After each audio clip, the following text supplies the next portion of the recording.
After losing to the Boston Celtics 109-103 on Saturday, the Nets, can you believe it? They're on the verge of being swept. Kevin Durant played 46 minutes, but only scored 16 points. After the game, KD said, well, I was just thinking too much. Shannon, how much do you think KD's legacy is getting tarnished right now? Well, Skip, this is all about updating your resume. And you know in professional sports, this is why I love it so much. You get an opportunity to update that resume. And KD's had a pretty good, a resume up until this point. But, Skip, this is going to be bad. If he were to get swept, and on a team that he put together, everything was done with the Brooklyn Nets with the blessing of Kevin Durant. Steve Kerr. I think Kyrie was the driving force. Skip, I believe, let me look at it like this. Steve Kerr was hired because Steve Kerr was in Golden State. He received Kevin Durant's blessing to be the head coach. Sean Marks ran that. Steve Nash, you mean? Yes, Steve Nash is the head coach. Mm-hmm. But he was with Steve Kerr on the Golden State staff. He was. I believe he got a blessing from Kevin Durant to be the head coach, or he would not. Skip, a team, a super team, you put it together, and you want a first-time, a guy that's never coached before, to be the head coach? No, that doesn't happen like that. And look at all the additions. James Harden, that received Kevin Durant's blessing. All of this trade, it received Kevin Durant's blessing. So he's going to have to do something really spectacular for them to win this series, because this is a super team. And in 3 years, he's going to have one series to show for the work that he put into this. Mm-hmm. Skip, what's bad is how bad he played. If you win a series, and you, like last year, Skip, against the Milwaukee Bucks, we gave him kudos because we saw what he did. We can't give him kudos to losing this one, Skip. No. You can't in a must-have game 3 on your home court. You get up 11 shots. You get up, 16 points? That's not good enough. No. And then you're so inefficient, 4 of 17, 9 of 24. It's almost like, Skip, his skill set is to score the basketball.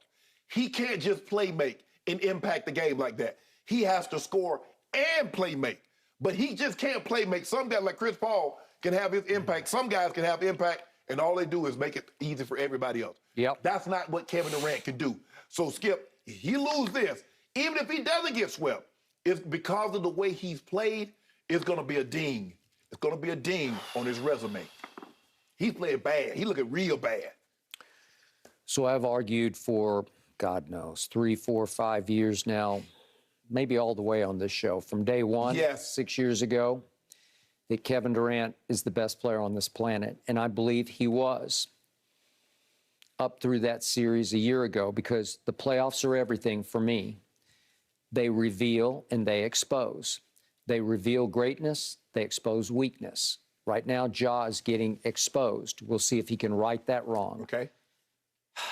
We have seen Kevin's greatness revealed through back-to-back finals MVPs, heck, back through an MVP year in which he went 90, 50, 40 in Oklahoma City. We could just see it. Heck, I was all over Kevin's, I said he's going to win multiple scoring titles when he was at the University of Texas for that 1 year. So all the way up through last summer's Olympics, he was the best player on the planet, because literally at an international event, he just took it over and we won gold because of him. Okay. So here we go into this series, and impossible just happened. Ime Udoka, who was on that staff last year and got to watch him up close and personal, who has coached against him at the right hand of Greg Popovich in many big playoff games before, said, wait a second, I've got the length and I got the desire on my team. And if we attack him and play some football, basketball on him, we're going to foul him. We'll send him to the free throw line, but we are going to discombobulate him. They have knocked him completely out of rhythm to the point that he has lost all of his poise and all of his confidence. And I have never seen anything quite like this in my career of covering NBA basketball, dating back to the years that I covered Kareem's team without Magic for the Los Angeles Times back in the middle 70s here in L.A. Right. Never seen anything like this. I don't think you have either, because it's such a shock to your eyes. It's hard to compute what's happening. But if it happened once, okay. Right. If it happened twice, 3 times? Right. Exactly the same way, except the third time was not the charm, it was the harm, because it was even worse. Yeah, but he doesn't look like Kevin Durant, Skip. Like you said, we've seen KD. We know what he's capable of. Bro, 9 of 24, 4 of 17. What? You take 11 shots in a game you must have. This is it, man. This is for your whole year. Because Skip, we're having a different conversation. He goes and gets you 33. He shoots the ball 18, 19 times. They win this ball game. It's 2-2. It's 2-1 with another game in Brooklyn. Whew. Okay, we might be on to something. So I might be slightly premature here because if you are correct, you think the Nets are going to win tonight. I do. Well, if they're going to win, he's going to have a pretty to very big game, right? Probably a very big game. Yes. So if you're right, you could start to right the wrongs of the first 3 games, and then God knows what might happen if you had another. If you broke back through and you said, this is how to do it against that defense, and you got them on the run, and somehow you got it to a Game 7, and let's say you lost Game 7 in Boston, well, then you've untarnished the tarnish. But the way this is heading right now, I do not think the Nets are going to win tonight. I definitely don't think they get to a Game 7, Skip. But the problem is that, Skip, if you remember the last 5 minutes of the ball game, it was Kevin Durant and 4 guards. What the hell? Okay, you got Kevin KD's going to guard Al Horford, but who's going to guard Jason Tatum? Who's guarding Jaylen Brown? And you see what happened. What's been their MO all year? We will outscore you. Yes. We'll outshoot you. We'll out-3 you. You can do that, Skip, if KD and Kyrie has it going. Well, what happens when they don't have it going and you can't score, and you can't stop the other team? Because we saw Jaylen Brown, he's like, oh, I'm finna dance with somebody. Whoever got me, they put Steph Curry on him. Come on, bro.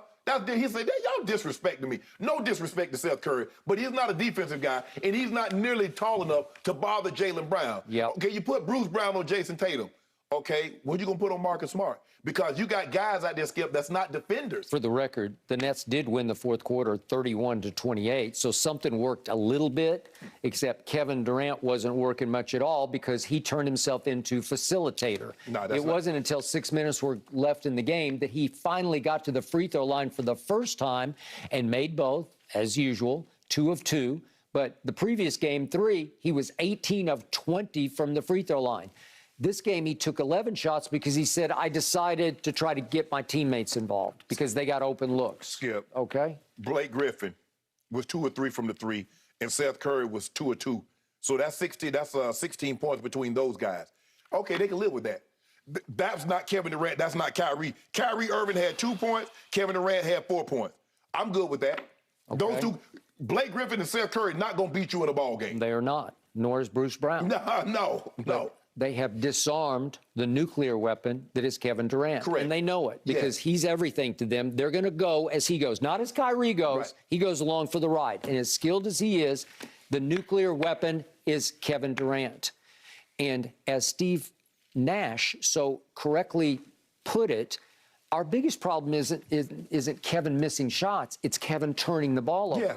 Because what's the number now? Well, you put him in a situation he's not used to, Skip. Okay, so he's made a grand total of 19 shots, and he's turned it over 17 times, and a lot of them are compound F-ups, as we've said, the Phil Jackson term, where it goes the other way for an easy dunk. So as painful as this might be to watch, I would like to demonstrate how Kevin Durant's legacy has been tarnished with 17 turnovers. It goes 6, 6, and then 5 the other night. 6, 6, and 5. If we could see those in a row, just to give you the gravity, we've getting trapped. Al Horford. Whoops. And we've clowned Russell Westbrook often on this show. Now his ex-running mate. Let's see what happened to Kevin. Kevin, just careful. Just think about it. He's completely out of sync. That's just awful and ugly, and it will get worse. That's just Kevin. Easy. Whoops. And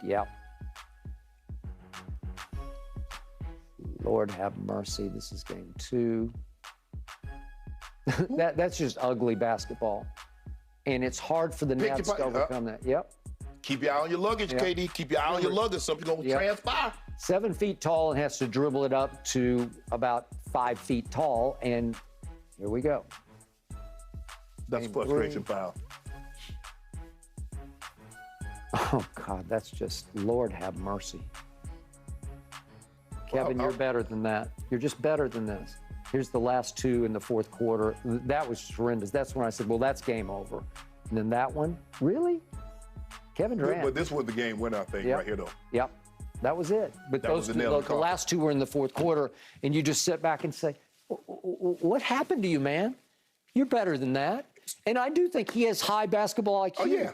He's not a great passer, but I think he can be a decent passer. But that's what they're trying to make it. They're like, look, you're going to have to pass this ball, and other guys are going to have to beat us. Yep. You're not going to beat us. No. And, Skip, you remember when Kyrie got down there, Kyrie said, for the first time in my career, I could look down there at the bench and I can see a mofo that can make a shot like me. When you look down at that bench and you see a guy that can just miss as many shots as you can. Because that's what they're doing. Y'all clanging it up, Kyrie. And you know what? You know, it's asking an awful lot of us to be able to gel like a team that's been gelling since Christmas. I wonder what Kyrie could have done to help the Brooklyn Nets gel. Well, he said that the team in the other locker room has been gelling since Christmas because they had all their players, right? Yeah, I wonder what Kyrie, the deep thinker, the philosophical guy that Kyrie is, I wonder what he's pondering. I don't know. What could I have done to make sure I was here and we were gelling? Okay, unfortunately, I don't think he's pondering much at all because he always says, many things in life are more important than basketball. Yes. I don't think he's losing any sleep over this. I think Kevin is losing way too much sleep over this. I think he has thought it to death off the court. Yeah, but Skip, it's different. Kyrie's legacy is not going to be as impacted by this as Kevin Durant's is. Nope. And that's what happened. Kyrie, see, when LeBron lost